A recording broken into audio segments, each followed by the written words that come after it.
Magandang unang araw po ng taong 2026 sa aking mga kababayan. Sana po'y naging ligtas, mapayapa, masaya ang inyong selebrasyon ng bagong taon ngayong taong 2026. Gusto ko pong magpasalamat sa inyong suporta sa ating mga kababayan dyan na sumusuporta sa ating channel, especially sa ating mga kaloyalis at mga kakamping na sumuporta po sa atin sa buong taon ng 2025 at sa mga nakaraang taon. Maraming pong salamat, na-appreciate ko po yon. At salamat po sa inyong patuloy na pagsuporta sa akin sa ating channel ngayong 2026.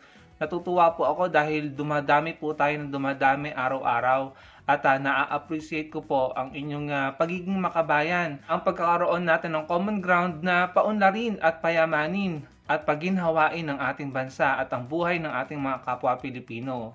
Sa madaling salita mga kababayan, kahit pa tayo'y loyalist or kakamping, tayo po ay naghahangad ng ikabubuti ng ating bansa. Maraming pong salamat dahil tayo nagsasama-sama. At sana mas dumami pa tayo at mas magsama-sama at magtulungan ngayong 2026. Tulungan po natin si PBBM, ang kanyang administrasyon, ang ating bansa, ang ating kapwa Pilipino na paunlarin po ang ating bansa. Unahin po natin na tangkilikin ang ating mga turismo dito sa bansa natin. Dito po tayo maggala, dito po tayo mag-travel at ng ating pong matulungan ang ating mga kababayan na may mga negosyo sa mga tourist destination sa bansa natin. Unahin po natin gumastos dito po sa loob ng bansa natin. Panigurado ako umangat ang ating ekonomiya nitong November at December, nitong holiday season dahil marami po tayong mga kababayan na gumastos. Isa po iyon sa nakakatulong sa ating ekonomiya yung paggastos po natin. Pero hindi ko po kayo pinipilit kung tayo po ay medyo tight ang budget. Ang aking pong pakiusap lamang sa ating mga kababayan dyan na mayayaman at marami pong pwedeng gastusin ay sana po unahin natin dito sa ating bansa na gumastos para po matulungan natin ang ating ekonomiya.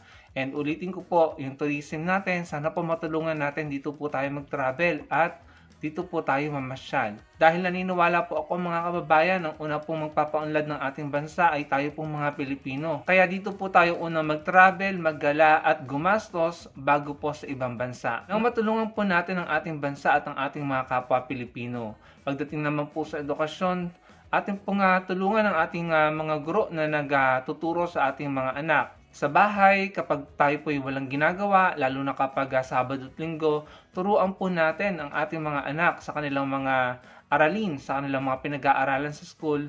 Sa ganung paraan, matutulungan po natin ang ating mga guro na iangat ang kalidad ng edukasyon ng ating mga anak, ng ating mga kabataan. Dahil alam nyo, kailangan po talaga natin magtulong-tulong dito para po sa bansa natin. Ilang taon na lamang po at bababa na po sa pagkapangulo si PBBM. Less than 3 years na lamang po kung hindi ako nagkakamali. At gagawin po lahat ng kalaban, lahat ng kanyang kalaban sa politika para pasamain po ang kanyang imahe at ang legacy ang kanyang iiwanan bilang Pangulo. So gagawin po lahat ng kabilang kubol para po ma-distract yung less than 3 years na pamumuno ni Pangulong Bongbong Marcos Jr.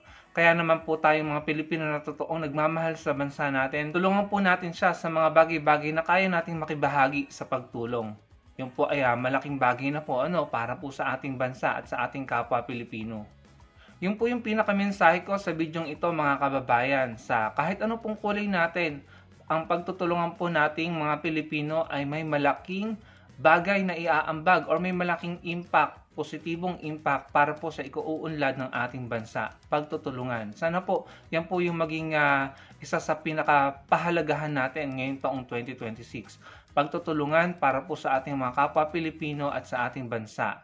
At unahin po natin ang bansa natin bago po yung ibang bansa. Unahin po natin na tulungan ang bansa natin.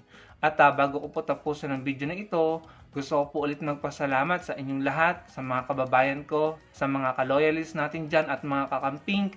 Maraming pong salamat sa inyong pagsuporta, na-appreciate ko po. At sa mga nagpa-member po sa ating YouTube channel, maraming salamat po. Malaking tulong po yan sa akin, sa ating channel para makapagpatuloy. Maraming pong salamat sa inyong suporta at sa inyong magiging suporta sa taong 2026 at sa mga susunod pang taon. Again, sana po'y naging masaya, masigla, mapayapa at ligtas ang inyong pagdiriwang ng bagong taon. Ito po ay bagong taon, bagong panimula at bagong opportunity sa ating mga Pilipino para magtulungan. Maraming pong salamat at magkita-kita po tayo sa susunod kong video. Salamat po.